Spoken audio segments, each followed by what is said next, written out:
I'm Ruben Diaz. Here's your ABC 24 News update. The man accused of stalking and attempting to kidnap Mayor Paul Young was back in federal court today. Trenton Abston facing federal charges in this case. Prosecutors claim he climbed a privacy fence and approached Mayor Paul Young's home in June of 2025.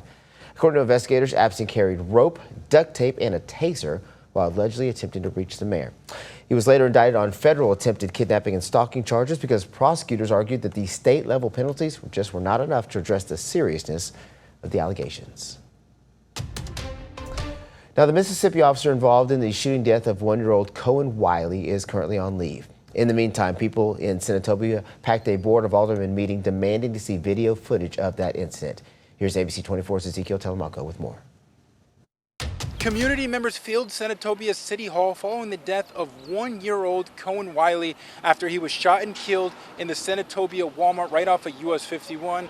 Now, when it comes to community members, they say that they've had enough and they're demanding for evidence when it comes to what took place here on Sunday.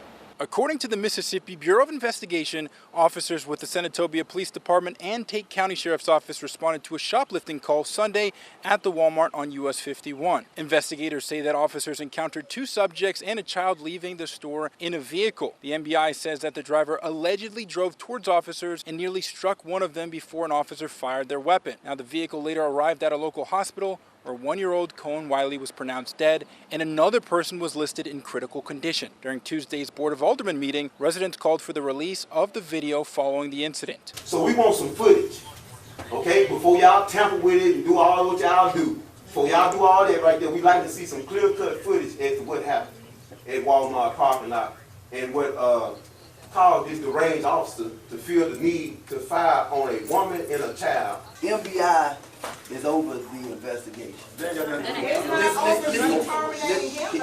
Listen what I'm saying. I would like to see the footage just as well as everybody else in order to make a decision. I mean, you get what I'm saying? Brother, I understand we need to suspend him without pay. I'm all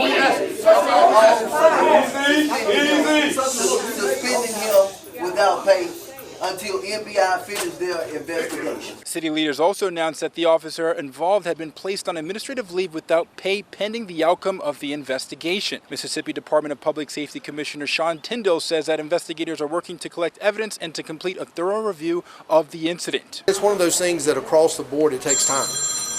Again, this happened on Sunday. We got to gather a lot of that evidence, and it doesn't just happen as quick as everybody wants it to. I understand that, but I cannot allow expediency to overtake the quality of the work that we're expected to do in these types of cases. The Mississippi Bureau of Investigation tells ABC 24 specifically that this remains an ongoing investigation and that, again, they're going to continue to send more information to the Attorney General of Mississippi when it comes to what took place at the Walmart right here at US 51. Now, when it comes to the residents that I've spoken to, they are furious when it comes to the death of this one-year-old child. Reporting in Senatobia, Mississippi, I'm Ezekiel Telemaco, ABC 24 News. Now, the family of baby Cohen has retained nationally renowned civil rights attorney Ben Crump for representation. In the statement, Attorney Crump said that Cohen Wiley was a baby. His mother, who has not been charged with any crimes, says she was trying to communicate to officers that there was a baby in the car, but they fired anyway. All right, that's your ABC 24 News update for now. Thank you so much for watching. I'm Ruben Diaz.